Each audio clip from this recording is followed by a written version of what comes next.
તો કમોસમી વરસાદે બનાસકાંઠાના જિલ્લાના ખેડૂતોની ચિંતા પણ વધારી છે। બનાસકાંઠા જિલ્લામાં મોડી રાતથી જ ધીમી ધારે સાર્વત્રિક વરસાદ વરસી રહ્યો છે। ડીસા, દાંતીવાડા, દાંતા, અમીરગઢ અને ઇકબાલગઢ પંથકની અંદર માવઠું પડ્યું।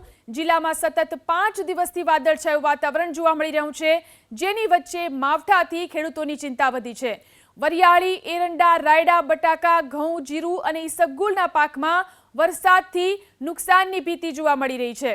તો બનાસકાંઠા જિલ્લો કે જ્યાં સતત 5 દિવસથી વાદળછાયું વાતાવરણ અને ત્યારબાદ હવે જ્યારે વરસાદ વરસી રહ્યો છે, સતત 5 દિવસથી અહીં વાતાવરણ ખરાબ છે અને માવઠું થતાં ખેડૂતોની ચિંતા વધી છે।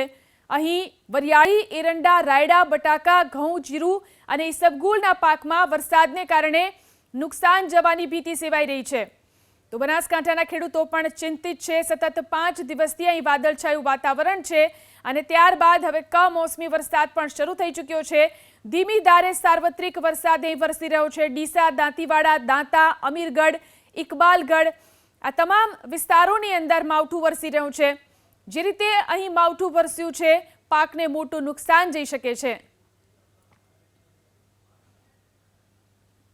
તો અલગ અલગ દ્રશ્યો જોઈ શકાય છે। ઇકબાલગઢ, દાંતા, દાંતીવાડા, ડીસા, અંબાજી, બનાસકાંઠાની અંદર જે રીતે વાતાવરણ ખરાબ થયું, વાદળછાયું વાતાવરણ અને ત્યારબાદ મોડી રાતથી ધીમી ધારે વરસાદ વરસવાનો શરૂ થયો છે।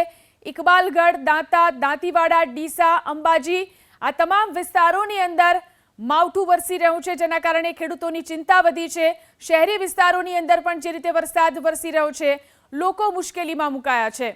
તો બનાસકાંઠાની અંદર સતત 5 દિવસથી વાદળછાયું વાતાવરણ અને ત્યારબાદ સાર્વત્રિક ધીમી ધારે વરસાદ શરૂ થઈ ચૂક્યો છે। ખેડૂતોની ચિંતા વધી ગઈ છે, કારણ કે શિયાળુ પાકને આ વરસાદ મોટું નુકસાન કરી શકે છે। જોઈ શકાય છે દ્રશ્યો અંબાજી, દાંતીવાડા, ઇકબાલગઢ, દાંતા, ડીસા તમામ વિસ્તારોની અંદર વરસાદ વરસ્યો છે।